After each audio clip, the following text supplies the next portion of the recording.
أيها المواطنون، أيتها المواطنات، صاحب الجلالة يخاطبكم.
الحمد لله والصلاة والسلام على مولانا رسول الله وآله وصحبه.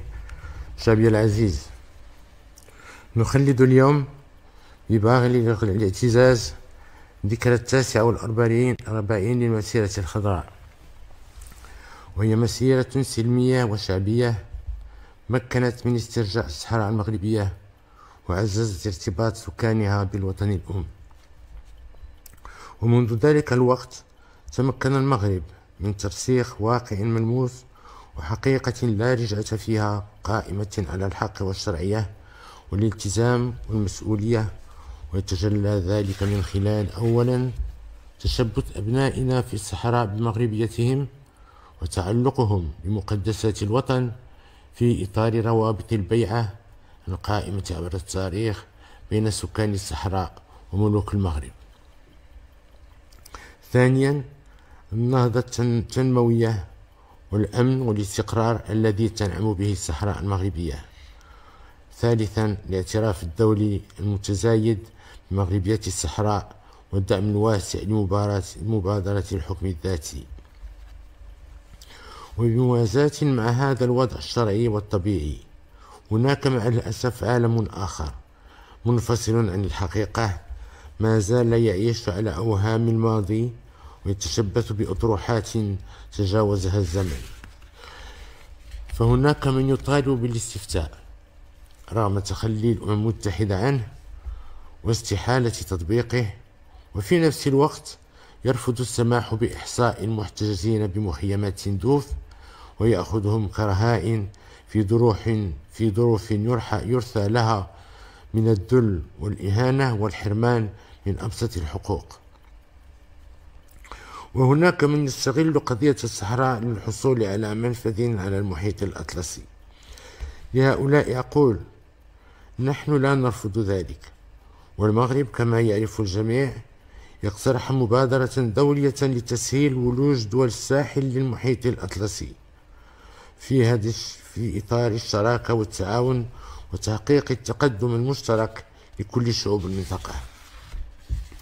وهناك من يستغل قضية الصحراء ليغطي على مشاكله الداخلية الكثيرة. وهناك كذلك من يريد الانحراف بالجوانب القانونية لخدمة أهداف سياسية ضيقة. لهؤلاء أيضا نقول: إن الشراكات والالتزامات القانونية للمغرب لن تكون أبدا على حساب وحدته الترابية وسيادته الوطنية.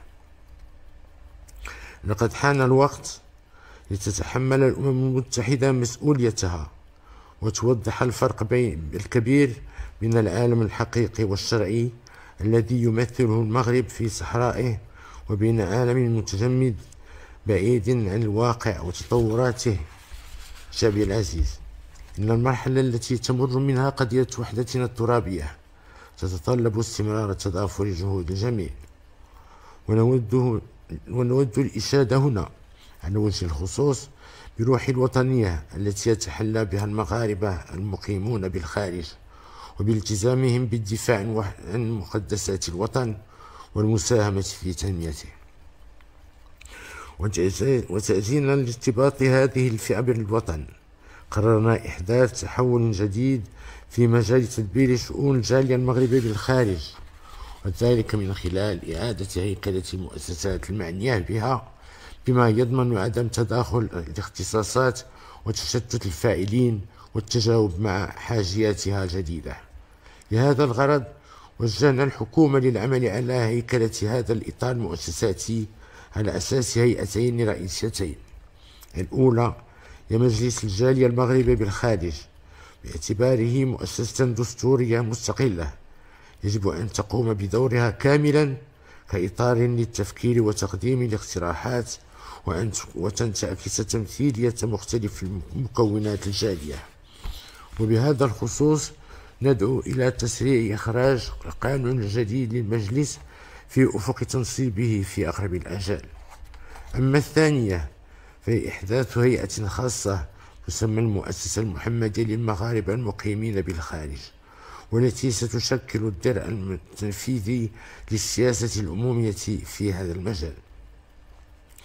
وسيتم تخويل المؤسسة الجديدة مهمة تجميع الصلاحيات المتفرقة حاليا بين العديد من الفاعلين، وتنسيق إعداد الاستراتيجية الوطنية للمغاربة المقيمين بالخارج وتنفيذها.